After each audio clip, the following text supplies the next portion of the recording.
কলম্বো টেস্টে শান্তর দল যখন ভরাডুবির দ্বার প্রান্তে, ঠিক তখন মেহেদী হাসান মিরাজের দলের সদস্যরা একে একে হাজির হলেন কলম্বোর টিম হোটেলে।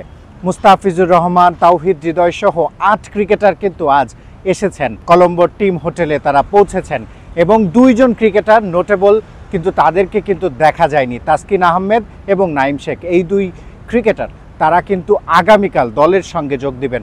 তবে এই 8 ক্রিকেটারকে কিন্তু দারুণভাবে বরণ করে নিয়েছে হোটেল গ্র্যান্ড সিনামনের কর্তৃপক্ষ। তারা তাদেরকে ফুল দিয়ে বরণ করে, ফুলের মালা কিন্তু সবাই অবশ্য নেননি, কিন্তু কেউ কেউ অনেকটা মালা নিয়েছেন, নিজের গলায় পরেছেন। বিশেষ করে শামীম হোসেন পাটোয়ারির কথা বলতে হয়, তার গলায় কিন্তু অনেকগুলো মালা দেখা গেছে এবং তার ব্যাটের দিকে কিন্তু তাকিয়ে থাকবে বাংলাদেশ দল। বিশেষ করে ফিনিশিং রোলে তার অবদান কিন্তু বড় হয়ে উঠবে।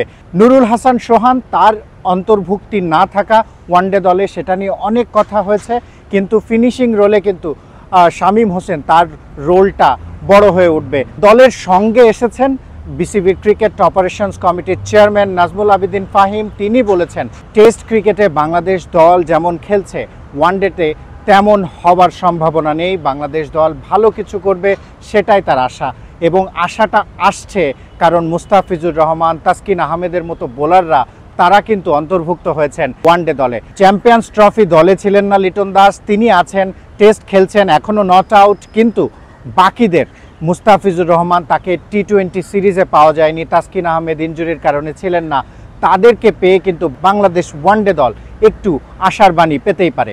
চ্যালেঞ্জিং তো হবে, কারণ শ্রীলঙ্কা যে ধরনের ক্রিকেট খেলে আমি রিসেন্টলি আগেও দেখেছি আমরা এবং এখনও দেখছি, ওরা আক্রমণাত্মক ক্রিকেট খেলে এবং টেস্টে ওরা ওয়ানডের মতো করেই খেলেছে বলা যাবে। কিন্তু আমাদের আসার কথা হচ্ছে যে আমাদের বোলাররা এখন ফিরে এসছে, তাসকিন বলি, মুস্তাফিজ বলি, ওরা এখন ইনজুরি থেকে ফিরে এসছে, তারা দলের শক্তি বৃদ্ধি করবে আশা করছি।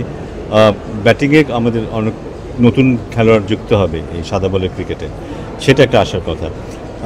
আশা করবো যে ওরা ওদের যতটুকু সক্ষমতা আছে সেটা অনুযায়ী ওরা খেলতে পারবে, পজিটিভ ক্রিকেট খেলবে এবং কম্পিটিটিভ ক্রিকেট খেলবে। ফলাফল কথা এখন তো বলে দিতে পারছি না, বাট কম্পিটিটিভ ক্রিকেট খেলবে, এটুকু ফুলে আশা করব।